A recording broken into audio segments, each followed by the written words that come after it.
Good morning. കഴിഞ്ഞ ക്ലാസ്സിൽ നമ്മൾ പറഞ്ഞത് ബിസിനസ് എത്തിക്സിനെ കുറിച്ചിട്ടായിരുന്നു അല്ലേ.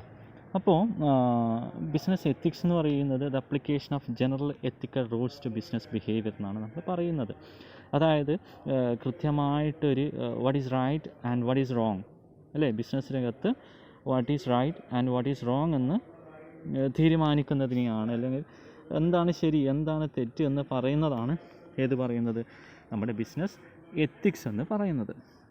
അപ്പോൾ നമ്മൾ ചെറിയൊരു 2 ഡെഫിനിഷനാണ് ഇനി അടുത്തതായിട്ട് പഠിക്കാൻ വേണ്ടിയിട്ട് പോകുന്നത്. ഏതിനെക്കുറിച്ച്? ബിസിനസ് എത്തിക്സിനെ കുറിച്ചിട്ട്. അപ്പോൾ according to Andrew Crane, business ethics is the study of business situations activities and decisions where issues of right and wrong are addressed അല്ലേ. അപ്പോൾ ആൻഡ്രൂ ക്രെയിൻ പറയുന്നത് എന്താണെന്ന് വെച്ചാൽ, എന്താണ് ബിസിനസ് എത്തിക്സ് എന്താണ് ചെയ്യുന്നത്? ഒരു സ്റ്റഡി നടത്തുന്നു അല്ലേ. എന്തിനെ കുറിച്ചിട്ട്? ബിസിനസ്സിൻ്റെ സിറ്റുവേഷനെ കുറിച്ച് സ്റ്റഡി നടത്തുന്നു, ബിസിനസ്സിലെ ആക്ടിവിറ്റീസിനെ കുറിച്ച് സ്റ്റഡി നടത്തുന്നു, ബിസിനസ്സിലെ ഡിസിഷൻ തീരുമാനമെടുക്കുന്നതിനെ കുറിച്ചിട്ടൊക്കെ പഠിക്കുന്നു അല്ലേ. ആ പഠിത്തത്തിൽ എന്താ ചെയ്യുന്നത്? എന്താണ് ശരി എന്താണ് തെറ്റ്, അതായത് ബിസിനസ് നടത്തിപ്പിൽ എന്ത് ശരി എന്ത് തെറ്റ്, ബിസിനസ്സിലെ ആക്ടിവിറ്റീസിൽ എന്താണ് ശരി എന്താണ് തെറ്റ്, ബിസിനസ് എടുക്കുന്ന ഡിസിഷൻസിൽ ഏതാണ് ശരി ഏതാണ് തെറ്റ്, ഇങ്ങനെയുള്ള കാര്യങ്ങളാണ് ഏതിൽ ചെയ്യുന്നത്, ഏതിൽ പഠിക്കുന്നത്? നമ്മുടെ ബിസിനസ് എത്തിക്സിൽ പഠിക്കുന്നത്. അപ്പോൾ അക്കോർഡിംഗ് ടു ആൻഡ്രൂ ക്രെയിൻ പറഞ്ഞ ഡെഫിനിഷനാണ് നമ്മൾ ആദ്യം പറഞ്ഞത്. ഇനി അടുത്തതായിട്ട് according to Raymond C Baumhart പറഞ്ഞിട്ടുള്ള ഒരു ഡെഫിനിഷൻ നോക്കാം. അദ്ദേഹം പറഞ്ഞത്, the ethics of business is the ethics of responsibility. The businessman just promise that he will not harm knowingly. അദ്ദേഹം കുറച്ചും കൂടെ ഒരു സിമ്പിളായിട്ടുള്ള ഡെഫിനിഷനാണ് ഇതിൽ കൊടുത്തിട്ടുള്ളത്. അദ്ദേഹം പറയുന്നത് ഇങ്ങനെയാണ്, ബിസിനസ് എത്തിക്സ് എന്ന് പറയുന്നത് നമ്മുടെ ഉത്തരവാദിത്വത്തിൻ്റെ ഒരു തത്വമാണ്, അല്ലെങ്കിൽ ഒരു എത്തിക്സ് എന്നാണ് അദ്ദേഹം പറയുന്നത്. അതായത് ഒരു ബിസിനസ്സുകാരനും അറിഞ്ഞുകൊണ്ട് എന്ത് ചെയ്യില്ല, തെറ്റ് ചെയ്യില്ല, അല്ലെങ്കിൽ ആരെയും ഹാം ചെയ്യില്ല, വേദനിപ്പിക്കില്ല, ബുദ്ധിമുട്ടിക്കില്ല എന്ന് പറയുന്നതിനെയാണ് എന്തുകൊണ്ട് ഉദ്ദേശിക്കുന്നത്? നമ്മുടെ ബിസിനസ് എത്തിക്സ് കൊണ്ട് ഉദ്ദേശിക്കുന്നതെന്നാണ് റെയ്മണ്ട് സി ബൗംഹാർട്ട് പറഞ്ഞത്. അപ്പോൾ ബിസിനസ് എത്തിക്സ് എന്ന് പറയുന്നത് വളരെ ഇമ്പോർട്ടൻ്റ് ആയിട്ടുള്ളൊരു കാര്യമാണല്ലേ. എന്തിനു വേണ്ടിയിട്ട്? കസ്റ്റമേഴ്സിനെയും എംപ്ലോയീസിൻ്റെ കർത്തവ്യബോധം ഉണ്ടാക്കാനും, എംപ്ലോയീസിൻ്റെ ലോയാലിറ്റി ഉണ്ടാക്കാനും, അത് മാത്രമല്ല നമ്മുടെ ബിസിനസ്സിനെ സംബന്ധിച്ചിടത്തോളം ഒരു നല്ല സൽപ്പേര് ഉണ്ടാക്കിയെടുക്കാനൊക്കെ ബിസിനസ്സിനെ സംബന്ധിച്ചിടത്തോളം ബിസിനസ് എത്തിക്സ് വളരെ അത്യാവശ്യമാണെന്നാണ് പറയുന്നത് അല്ലേ. അപ്പോൾ ഒരു ബിസിനസ്സിൻ്റെ റെപ്യൂട്ടേഷൻ അല്ലെങ്കിൽ അതിൻ്റെ സൽപ്പേര് കളയാൻ വേണ്ടിയിട്ട് എത്തിക്സ് ഇല്ലാതെ ചെയ്താൽ മതി, അല്ലെങ്കിൽ അതിൻ്റെ ധാർമ്മിക ബോധം ഇല്ലാതെ ചെയ്തു കഴിഞ്ഞാൽ നമുക്ക് എന്ത് പറയാം, അതിൻ്റെ റെപ്യൂട്ടേഷൻ നശിപ്പിച്ചു എന്നൊക്കെ നമുക്ക് പറയാൻ വേണ്ടിയിട്ട് പറ്റും. അപ്പോൾ നമുക്ക് കാണാൻ പറ്റുന്ന ഈ നമ്മുടെ ബിസിനസ് എത്തിക്സിനെ നമ്മൾ വേറൊരു പേരിലും കൂടെ വിളിക്കും കേട്ടോ, കോർപ്പറേറ്റ് എത്തിക്സ് എന്നും കൂടെ വിളിക്കും. അപ്പോൾ നമുക്ക് കാണാൻ പറ്റുന്ന ഈ കോർപ്പറേറ്റ് എത്തിക്സിൻ്റെ കുറച്ച് ഗുണങ്ങൾ നമുക്ക് പറയാൻ വേണ്ടിയിട്ട് പറ്റും. അപ്പോൾ ഒരു കോർപ്പറേറ്റ് എത്തിക്സ് അല്ലെങ്കിൽ ബിസിനസ് എത്തിക്സ് ഉണ്ടെങ്കിൽ അതെന്തിനു സഹായിക്കും? കസ്റ്റമേഴ്സിൻ്റെ ലോയാലിറ്റി എന്ന് വെച്ചാൽ എന്താ? കസ്റ്റമേഴ്സിന് ബിസിനസ് ഓർഗനൈസേഷനോടുള്ള ഒരു താല്പര്യം നിലനിർത്താൻ വേണ്ടിയിട്ട് ആർക്ക് പറ്റും? ബിസിനസ്സിന് പറ്റും. എന്തുണ്ടെങ്കിൽ? നമ്മുടെ ബിസിനസ് എത്തിക്സ് ഉണ്ടെങ്കിൽ. അതുമാത്രമല്ല, improved employee retention and easier recruitment of new employee. ഒരു ബിസിനസ് ഓർഗനൈസേഷനിൽ ബിസിനസ് എത്തിക്സ് കൃത്യമായ രീതിയിൽ പാലിക്കുന്നുണ്ടെങ്കിൽ, ഫോളോ ചെയ്യുന്നുണ്ടെങ്കിൽ, അവിടേക്ക് നമുക്ക് ആ ഓർഗനൈസേഷനിലേക്ക് വളരെ എളുപ്പത്തിൽ എംപ്ലോയീസിനെ റിക്രൂട്ട് ചെയ്യാൻ വേണ്ടിയിട്ട് പറ്റും. കാരണം എന്താ? നല്ല സത്യസന്ധമായിട്ട് എന്ത് ശരി എന്ത് തെറ്റ് എന്ന് മനസ്സിലാക്കിക്കൊണ്ട് ബിസിനസ് ചെയ്യുന്ന ഒരു ഓർഗനൈസേഷനിൽ ജോലി ചെയ്യാൻ ധാരാളം ഉദ്യോഗാർത്ഥികൾ തയ്യാറാകും അല്ലേ. നിങ്ങളും തയ്യാറാകും. അതേപോലെ തന്നെയാണ് ഇവിടെയും പറഞ്ഞിട്ടുള്ളത്. ഓക്കെ, മനസ്സിലായെന്ന് വിശ്വസിക്കുന്നു. ഇനി അടുത്തതാണ് പറഞ്ഞത്, ലാസ്റ്റ് അഡ്വാൻറ്റേജ് ആണ് പറയുന്നത്, it makes it easier to attract investment capital. നമുക്ക് ഒരു ബിസിനസ് തുടങ്ങണമെങ്കിൽ ഇൻവെസ്റ്റ്മെൻറ്റിൻ്റെ ആവശ്യമുണ്ടല്ലേ, ഇൻവെസ്റ്റ്മെൻറ്റ് മൂലധനത്തിൻ്റെ ആവശ്യമുണ്ട്. അപ്പോൾ പല ബിസിനസ് ഓർഗനൈസേഷൻസും എങ്ങനെയാണ് ബിസിനസ് മുന്നോട്ട് കൊണ്ടുപോകുന്നത്? അവരുടെ കയ്യിൽ തന്നെയുള്ള പണം കൊണ്ടല്ല, അവരെന്ത് ചെയ്യുന്നുണ്ട്? പല ആൾക്കാരുടെ കയ്യിൽ നിന്നും മൂലധനം സ്വീകരിക്കാറുണ്ടല്ലേ. അപ്പോൾ നല്ലൊരു ബിസിനസ് ഓർഗനൈസേഷൻ എന്ന് പറയുമ്പോൾ ആൾക്കാർ, ഇൻവെസ്റ്റേഴ്സ് ചിന്തിക്കുന്നത് എന്താ? Which organisation follow good ethical practices in the organisation, that organisation is considered as good organisation. അപ്പോൾ ഏതൊരു ബിസിനസ് ഓർഗനൈസേഷനാണോ ബിസിനസ് എത്തിക്സ് ഫോളോ ചെയ്യുന്നത്, അല്ലെങ്കിൽ what is right and what is wrong അല്ലെങ്കിൽ do not make any harm to the customers and other person who are directly related to an organisation. അങ്ങനെയുള്ള ഓർഗനൈസേഷൻസിൽ invest ചെയ്യാൻ വേണ്ടിയിട്ട് ധാരാളം ആൾക്കാർ തയ്യാറാകും. കാരണം എന്താ, അവർ മാൽ പ്രാക്ടീസസ് ചെയ്യില്ല അല്ലേ, എന്തെന്ന് അവർ കൃത്രിമത്വം ഒന്നും കാണിക്കൂല, അവരെല്ലാം ചെയ്യുന്നത് ശരിയായ കാര്യങ്ങളൊക്കെ ആയിരിക്കും. അപ്പോൾ അങ്ങനെയുള്ളത് കൊണ്ട് തന്നെ ഏതൊരു ഓർഗനൈസേഷനാണോ എത്തിക്കൽ പ്രാക്ടീസസ് ഫോളോ ചെയ്യുന്നത് അങ്ങനെയുള്ള ഓർഗനൈസേഷന് എന്ത് കിട്ടും, കൂടുതൽ ഇൻവെസ്റ്റ്മെൻറ്റിനുള്ള ഓപ്പർച്യൂണിറ്റീസ് കിട്ടുമെന്നാണ് പറയുന്നത്. അപ്പോൾ ബിസിനസ് എത്തിക്സ് അല്ലെങ്കിൽ കോർപ്പറേറ്റ് എത്തിക്സ് ഫോളോ ചെയ്യുന്നതുകൊണ്ട് ഇത് മാത്രമല്ല, ഇതിൽ കൂടുതൽ നേട്ടങ്ങൾ അല്ലെങ്കിൽ അഡ്വാൻറ്റേജസ് നമുക്ക് പറയാൻ വേണ്ടിയിട്ട് പറ്റും. പക്ഷേ ഇപ്പോൾ ഈ 3 കാര്യങ്ങളെ നമ്മൾ ഇവിടെ പറയുന്നില്ല. അപ്പോൾ നമ്മളിപ്പോൾ ബിസിനസ് എത്തിക്സ് ഉള്ളത് കൊണ്ട് ഇത്ര ഗുണങ്ങളൊക്കെ ഉണ്ടെന്ന് പറഞ്ഞു അല്ലേ. അപ്പോൾ ബിസിനസ് എത്തിക്സ് ഇല്ലാതെ അല്ലെങ്കിൽ അൺഎത്തിക്കലായിട്ട് പ്രാക്ടീസ് ചെയ്യുന്ന, അതായത് ഒരു ധർമ്മബോധവും കാണിക്കാത്ത അല്ലെങ്കിൽ കോർപ്പറേറ്റ് എത്തിക്സ് ഫോളോ ചെയ്യാത്ത ബിസിനസ് ഓർഗനൈസേഷൻസിന് എന്ത് സംഭവിക്കുന്നു നമുക്ക് നോക്കാം അല്ലേ. അവർക്ക് എന്ത് സംഭവിക്കും? They will loss employees, customers അല്ലേ, ആൻഡ് കോർപ്പറേറ്റ് റെപ്യൂട്ടേഷൻ. ഏതൊരു ഓർഗനൈസേഷനാണോ ബിസിനസ് എത്തിക്സ് ഫോളോ ചെയ്യാതെ ഇരിക്കുന്നത് അങ്ങനെയുള്ള ഓർഗനൈസേഷൻ എന്ത് സംഭവിക്കും? അവരുടെ റെപ്യൂട്ടേഷൻ നശിച്ചു പോകും അല്ലേ, സൽപ്പേര് നശിച്ചു പോകും. അത് മാത്രമാണോ നശിക്കുന്നത്? അല്ല. അങ്ങനെയുള്ള ഓർഗനൈസേഷനിൽ എംപ്ലോയീസ് ജോലി ചെയ്യാൻ തയ്യാറാകുമോ? ഇല്ല. പിന്നെയോ അങ്ങനെയുള്ള ഓർഗനൈസേഷനിലെ സാധനങ്ങൾ വാങ്ങാൻ ഏതെങ്കിലും കസ്റ്റമേഴ്സ് തയ്യാറാകുമോ? ഇല്ല അല്ലേ. കള്ളത്തരം ചെയ്യുന്ന ഒരു ബിസിനസ് ഓർഗനൈസേഷനിൻ്റെ സാധനങ്ങൾ, പ്രൊഡക്ട്സ് വാങ്ങാനോ സർവീസസ് വാങ്ങാനോ ആരും തയ്യാറാകില്ല എന്നുള്ളതാണ് ഇവിടെ പറയുന്ന കാര്യം അല്ലേ. അപ്പോൾ അൺഎത്തിക്കലായിട്ടുള്ള കോർപ്പറേറ്റ് ബിഹേവിയർ എന്ന് പറയുന്നത് ഓർഗനൈസേഷനെ സംബന്ധിച്ചിടത്തോളം നാശത്തിലേക്കാണ് നയിക്കുന്നത്. അത് അങ്ങനെ അൺഎത്തിക്കലായിട്ട് ചെയ്യുകയാണെങ്കിൽ ഒന്നുകിൽ അത് ഡെത്തിലേക്ക് പോകും, അല്ലെങ്കിൽ അത് ഇംപ്രിസൺമെൻറ്റ് ജയിലിലേക്ക് പോകും, അല്ലെങ്കിൽ പ്രോസിക്യൂഷൻ, നമ്മൾ കോടതിയിൽ പോയിട്ട് കേസ് നേരിടേണ്ടി വരുമെന്നാണ് പറയുന്നത്. ഓക്കെ, അപ്പോൾ അത്രയൊക്കെ കാര്യങ്ങളാണ് അതിൽ പറയാനായിട്ടുള്ളത്. ഇനി നെക്സ്റ്റ് നമ്മൾ പറയാൻ വേണ്ടിയിട്ട് പോകുന്നതാണ് objectives of business ethics. Business ethics follow ചെയ്യുന്നത് കൊണ്ട് നമ്മുടെ ബിസിനസ് ഓർഗനൈസേഷൻസ് എന്താണ് ലക്ഷ്യമിടുന്നത്, അല്ലെങ്കിൽ ബിസിനസ് എത്തിക്സ് കൊണ്ടുള്ള ഒബ്ജക്റ്റീവ്സ് എന്തൊക്കെയാണെന്നാണ് നമ്മൾ നെക്സ്റ്റ് ഡിസ്കസ് ചെയ്യാൻ വേണ്ടിയിട്ട് പോകുന്നത്. അപ്പോൾ ബിസിനസ് എത്തിക്സിൻ്റെ പ്രധാനപ്പെട്ട ലക്ഷ്യം എന്ന് പറയുന്നത് ഒരു ബിസിനസ് നല്ല രീതിയിൽ നടത്തിക്കൊണ്ട് പോകുക എന്നുള്ളതാണ് അല്ലേ. അതായത് റൈറ്റിയസ് മാനർ, ശരിയായ രീതിയിൽ നടത്തിക്കൊണ്ട് പോകുക. What is right and what is wrong, avoid what is wrong and accept what is right എന്ന രീതിയിൽ ബിസിനസ് മുന്നോട്ട് കൊണ്ടുപോകുക എന്നുള്ളതാണ് ബിസിനസ് എത്തിക്സിൻ്റെ പ്രധാനപ്പെട്ട ലക്ഷ്യമെന്ന് പറയുന്നത്. അതല്ലാതെ ബാക്കി 2 ഒബ്ജക്റ്റീവ്സും കൂടെ നമുക്ക് പറയാൻ വേണ്ടിയിട്ട് പറ്റും. ഒന്നാമത്തെ ഒബ്ജക്റ്റീവ് എന്ന് പറയുന്നത് business ethics evaluate human practices by calling upon moral standards. രണ്ടാമതായിട്ട് പറയുന്നത് it may give prescription advices on how to act morally in a specific kind of situation. എന്താണ് ഇതിവിടെ പറയുന്നത്? ഒന്നാമത്തെ ഒബ്ജക്റ്റീവ് എന്ന് പറയുന്നത് നമ്മുടെ ബിസിനസ് എത്തിക്സിൻ്റെ ഒന്നാമത്തെ ഒബ്ജക്റ്റീവായിട്ട് പറയുന്നത് ബിസിനസ് എത്തിക്സ് എന്ത് ചെയ്യുന്നുണ്ട്? ഇവാലുവേറ്റ് ചെയ്യുന്നുണ്ട് അല്ലേ. നല്ല രീതിയിലുള്ള വിശകലനം ചെയ്യുന്നുണ്ട്. എന്തിൻ്റെ? ഹ്യൂമൻ പ്രാക്ടീസസിൻ്റെ, മനുഷ്യൻ്റെ പ്രവർത്തനങ്ങളെ കൃത്യമായി വിശകലനം ചെയ്യുന്നുണ്ട് അല്ലേ. എങ്ങനെ? അതിനെ മോറൽ സ്റ്റാൻഡേർഡ് എന്നൊക്കെ വിളിച്ചിട്ട്, ധാർമ്മിക ഉത്തരവാദിത്വം എന്നൊക്കെ വിളിച്ചിട്ട് കൃത്യമായ രീതിയിൽ ബിസിനസ് എത്തിക്സ് എന്ത് ചെയ്യുന്നുണ്ട്? ഇവാലുവേറ്റ് ചെയ്യുന്നുണ്ട്. അതാണ് ഒന്നാമത്തെ ലക്ഷ്യമെന്ന് പറയുന്നത്. രണ്ടാമത്തെ ലക്ഷ്യമായിട്ട് എന്താ പറയുന്നത്? രണ്ടാമത്തെ ലക്ഷ്യമായിട്ട് പറയുന്നത് it may give prescription advices അല്ലേ. ബിസിനസ് എത്തിക്സിൻ്റെ വേറൊരു ഒബ്ജക്റ്റീവ് എന്ന് പറയുന്നത് എന്താ?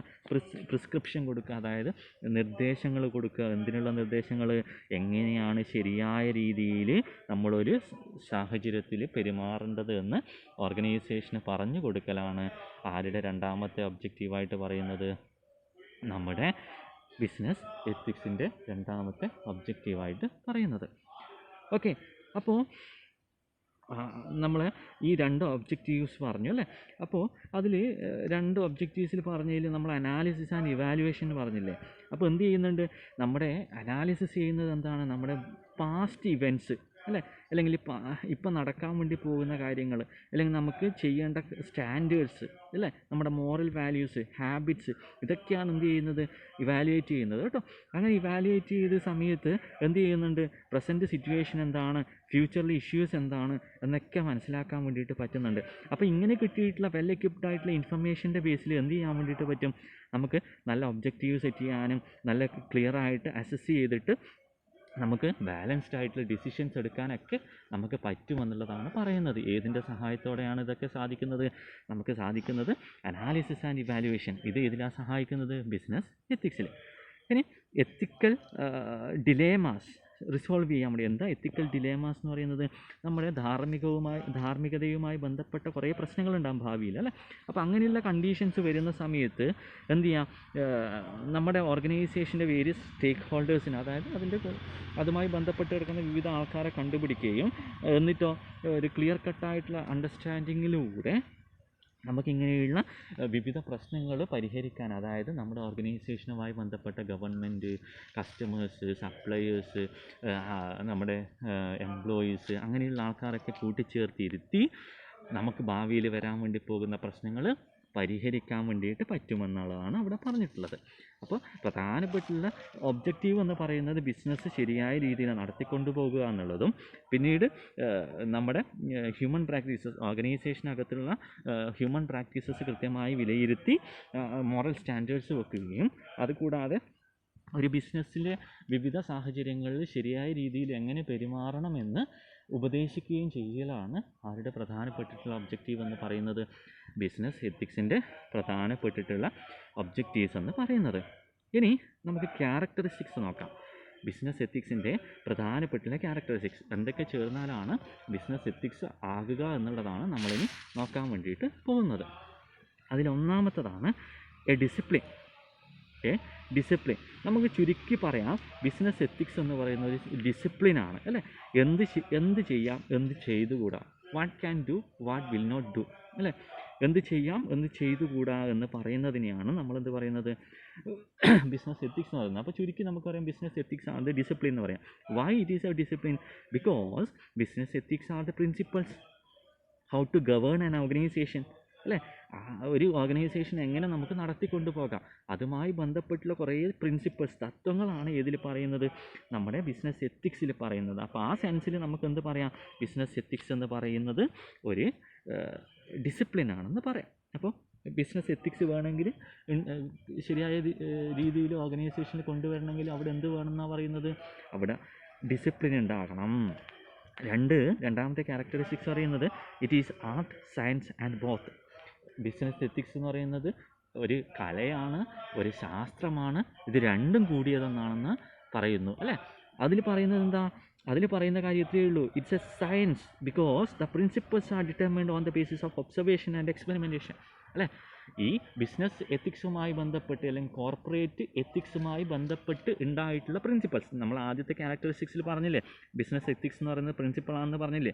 അപ്പോൾ ആ പ്രിൻസിപ്പൾസ് എന്ന് പറയുന്നത് എങ്ങനെയാണ് ഉണ്ടാക്കിയെടുത്തത്, നമ്മൾ കുറേ എക്സ്പെരിമെൻറ്റ്സും ഒബ്സർവേഷനും കുറേ പരീക്ഷണങ്ങളും നിരീക്ഷണത്തിൻ്റെയൊക്കെ അടിസ്ഥാനത്തിലാണ് എന്തുണ്ടായത്, അങ്ങനെയുള്ള പ്രിൻസിപ്പിൾസ് ഉണ്ടായത്.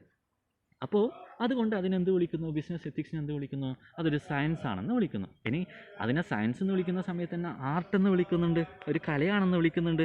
എന്തുകൊണ്ടാണ് കല എന്ന് പറയുന്നത്, it is an art because it emphasises practical application of principles അല്ലേ. എങ്ങനെ അത് ഇംപ്ലിമെൻറ്റ് ചെയ്യുന്നു അല്ലേ, ഏത് രീതിയിലാണ് ഇംപ്ലിമെൻറ്റ് ചെയ്യുന്നത്, അതൊരു കലയാണ്. നമുക്ക് ശരിയായ രീതിയിൽ നമുക്കിപ്പോൾ എല്ലാം അറിയാം, അത് കൃത്യമായി നടപ്പിലാക്കുക എന്ന് പറയുന്ന ഒരു കലയാണ് അല്ലേ.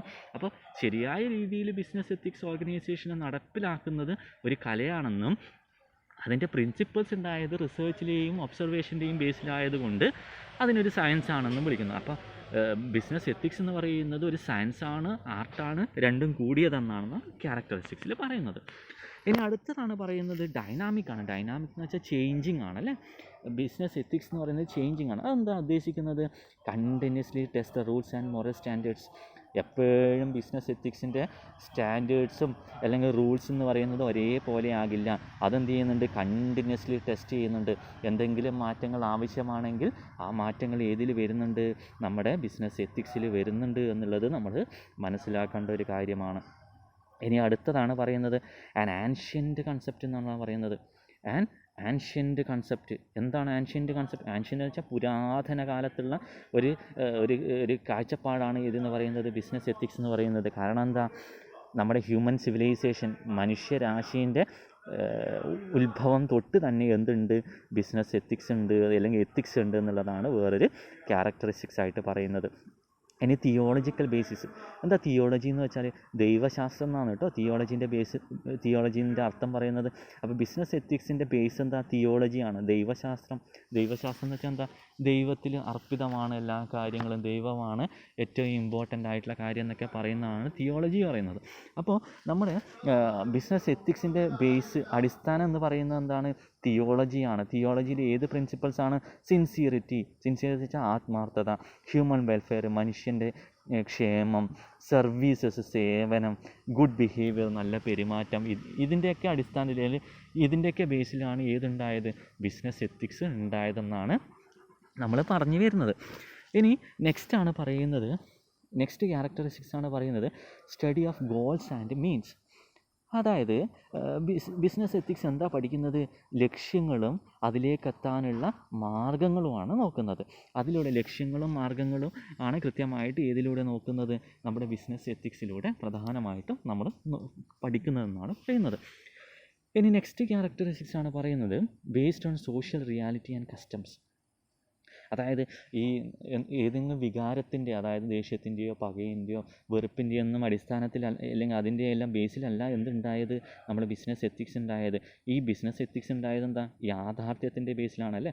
യഥാർത്ഥത്തിൽ നടക്കുന്ന കാര്യങ്ങളുടെ, നടപ്പിലാക്കാൻ പറ്റുന്ന കാര്യങ്ങളുടെ, സമൂഹത്തിൻ്റെ കാഴ്ചപ്പാടിൻ്റെ അടിസ്ഥാനത്തിൽ അല്ലേ, സോഷ്യൽ കസ്റ്റംസിൻ്റെ ബേസിലൊക്കെയാണ് നമ്മുടെ ബിസിനസ് എൻവിറോൺമെൻറ്റിൽ എന്തുണ്ടായത്? ബിസിനസ് എത്തിക്സ് ഉണ്ടായത് അല്ലെങ്കിൽ കോർപ്പറേറ്റ് എത്തിക്സ് ഉണ്ടായതെന്ന് നമ്മൾ മനസ്സിലാക്കണം.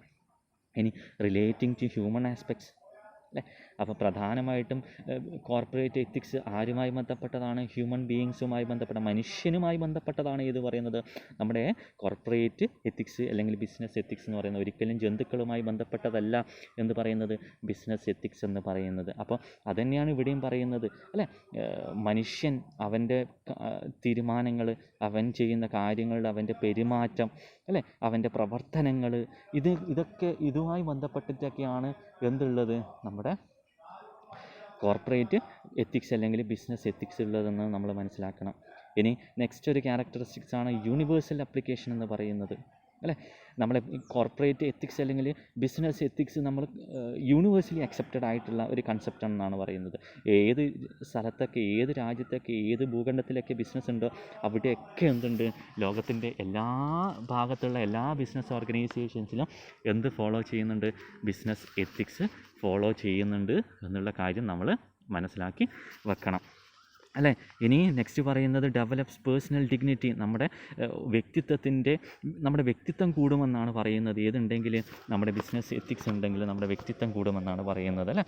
അപ്പോൾ നമ്മുടെ ഈ ethical principles, sincerity, human welfare, service, good behaviour എന്നൊക്കെ പറയുന്ന ഈ എത്തിക്കൽ പ്രിൻസിപ്പിൾസ് എന്ത് ചെയ്യുന്നുണ്ടെന്നാണ് പറയുന്നത്? നമ്മുടെ വ്യക്തിത്വം വികസിപ്പിക്കുന്നുണ്ട് എന്നുള്ളതാണ് പറയുന്നത്. അൺഎത്തിക്കലായിട്ടുള്ള ബിഹേവിയർ നമ്മുടെ വ്യക്തിത്വത്തെ വികസിപ്പിക്കുന്നില്ല, പക്ഷേ എത്തിക്കലായിട്ടുള്ള ബിഹേവിയർ പലപ്പോഴും പേഴ്സണൽ ഡെവലപ്മെൻറ്റ്സിന് ഉപയോഗിക്കാറുണ്ട് എന്നുള്ളത് നമ്മൾ മനസ്സിലാക്കി വെക്കേണ്ട ഒരു കാര്യമാണ്. ഇനി നെക്സ്റ്റ് പറയുന്നു ഡിഫർ വിത്ത് ഇൻഡിവിജ്വൽ പെർസ്പെക്റ്റീവ് എന്ന് വെച്ചാൽ കാഴ്ചപ്പാടെന്നാണ് കേട്ടോ അർത്ഥം. അപ്പോൾ എത്തിക്കൽ ഡിസിഷൻസ്, ഇപ്പോൾ നയപരമായിട്ടുള്ള അല്ലെങ്കിൽ ഈ എത്തിക്കലായിട്ടുള്ള ഡിസിഷൻസ് എന്ന് പറയുന്നത് ഓരോ ആളിൽ നിന്ന് വ്യത്യസ്തമായിരിക്കും. ഇപ്പോൾ എൻ്റെ എത്തിക്കലായിട്ടുള്ള ഡിസിഷൻ ആയിരിക്കില്ല നിങ്ങളുടെ എത്തിക്കൽ ഡിസിഷൻ. അതായത് ഫോർ എക്സാമ്പിൾ, പുകവലിക്കുന്നത് എക്സ് എന്നുള്ളൊരു വ്യക്തിക്ക് നല്ലതായി തോന്നും, പക്ഷേ വൈ എന്നുള്ളൊരു വ്യക്തിക്ക് മോശമായി തോന്നും അല്ലേ. ഇപ്പോൾ ഓർഗനൈസേഷനകത്ത് കുളിക്കാതെയും അലക്കാതെയൊക്കെ വരുന്നത് ഒരാൾക്ക് നല്ലതായി തോന്നും, മറ്റൊരാൾക്ക് മോശമായി തോന്നും. അപ്പോൾ ഓരോരാളുടെയും എത്തിക്കൽ പെർസ്പെക്റ്റീവ് എന്ന് പറയുന്നത് മറ്റൊരാളിൽ നിന്ന് വിഭിന്നമാണെന്നുള്ളത് നമ്മൾ മനസ്സിലാക്കേണ്ട ഒരു കാര്യമാണ്. ഓക്കെ. ഇനി അടുത്ത ലാസ്റ്റ് ക്യാരക്ടറിസ്റ്റിക്സ് ആണ് പറയുന്നത് കീപ്പ് ഹാർമണി എന്ന് പറയുന്നത്, അല്ലേ? ഏതൊരു ബിസിനസ് ഓർഗനൈസേഷനിലാണ് ബിസിനസ് എത്തിക്സ് അല്ലെങ്കിൽ കോർപ്പറേറ്റ് എത്തിക്സ് ഉള്ളത്, അത്തരത്തിലുള്ള ഓർഗനൈസേഷനിൽ എന്തുണ്ട്? ഒരു ഹാർമണി, ഒരു നല്ലൊരു അന്തരീക്ഷം ഉണ്ടെന്നാണ് പറയുന്നത്. ആരൊക്കെ തമ്മിൽ? നമ്മുടെ ബിസിനസ്മാൻമാർ തമ്മിൽ, അല്ലെങ്കിൽ പൗരന്മാർ തമ്മിൽ, അല്ലെങ്കിൽ ഉപഭോക്താക്കൾ തമ്മിൽ, അല്ലെങ്കിൽ അതിൻ്റെ ഉടമകൾ തമ്മിൽ, അല്ലെങ്കിൽ പിന്നെ നിക്ഷേപകർ തമ്മിൽ, എല്ലാവരുമായിട്ട് ഒരു നല്ലൊരു ബന്ധം ഉണ്ടാക്കാൻ സഹായിക്കുന്നു. നമ്മുടെ ബിസിനസ് എത്തിക്സ് സഹായിക്കുന്നു എന്നുള്ളത് നമ്മൾ മനസ്സിലാക്കി വെക്കുക. അപ്പോൾ പ്രധാനപ്പെട്ടിട്ട് ക്യാരക്ടറിസ്റ്റിക്സ് എന്ന് പറയുന്നത് പറയാണ്, ഒരു ഡിസിപ്ലിനാണ് ഇത്. ആർട്ടും സയൻസും രണ്ടും കൂടിയതാണ്. ഡൈനാമിക്കാണ്, ഒരു ആൻഷ്യൻ്റ് കൺസെപ്റ്റാണ്, തിയോളജിക്കൽ ബേസ് ആണ്, study of gods and means ആണ്, based on social reality and customs ആണ്, റിലേറ്റിംഗ് ടു ഹ്യൂമൺ ആസ്പെക്റ്റ് ആണ്, യൂണിവേഴ്സൽ ആപ്ലിക്കേഷൻ ഉണ്ട്, പേഴ്സണൽ ഡിഗ്നിറ്റി ഡെവലപ്പ് ചെയ്യുന്നുണ്ട്, ഇൻഡിവിജ്വൽ പേഴ്സ്പെക്റ്റീവ് വ്യത്യസ്തമാണ് ഓരോ ആളിൽ നിന്നും, നല്ലൊരു അന്തരീക്ഷം സൃഷ്ടിക്കുന്നുണ്ട്. ആര് സൃഷ്ടിക്കുന്നുണ്ട്? നമ്മുടെ ബിസിനസ് എത്തിക്സ് സൃഷ്ടിക്കുന്നുണ്ട് എന്നുള്ളതും കൂടെ നിങ്ങൾ മനസ്സിലാക്കി വെക്കണം. ഇനി നെക്സ്റ്റ് പറയുന്നത് സ്കോപ്പ് ഓഫ് ബിസിനസ് എത്തിക്സ് എന്നുള്ളത്. ബിസിനസ് എത്തിക്സിൻ്റെ സ്കോപ്പ് എന്താണ് എന്നുള്ളത് നമ്മൾ നോക്കാൻ വേണ്ടിയിട്ട് പോവുകയാണ്. ഒന്നാമതായിട്ട് നോക്കുന്നു, അതായത് ഈ നമ്മളെന്താ, ഒരു ഓർഗനൈസേഷനെ സംബന്ധിച്ചിടത്തോളം ആ ബിസിനസ്സിൻ്റെ പല ഡിപ്പാർട്ട്മെൻറ്റുകളിലും, പല സെക്ഷൻസിലും, പല ഫങ്ഷണൽ ലെവൽസിലും പ്രശ്നങ്ങൾ ഉണ്ടാകാറുണ്ട്, എത്തിക്കൽ റിലേറ്റഡ് പ്രശ്നങ്ങൾ ഉണ്ടാകാറുണ്ട്. അപ്പോൾ നമുക്ക് സ്കോപ്പ് നോക്കാം. ഒന്നാമത് എത്തിക്സ് ഇൻ കൺഫേമിറ്റി എന്ന് വെച്ചാൽ കംപ്ലൈൻസസ്, അതായത് ആജ്ഞാനുവർത്തനം എന്നുള്ള പറയുന്ന കാര്യങ്ങൾ, ഒബീഡിയൻസ്, അത് പറയുന്ന കാര്യങ്ങൾ കൃത്യമായി അനുസരിക്കുക എന്നുള്ളത്.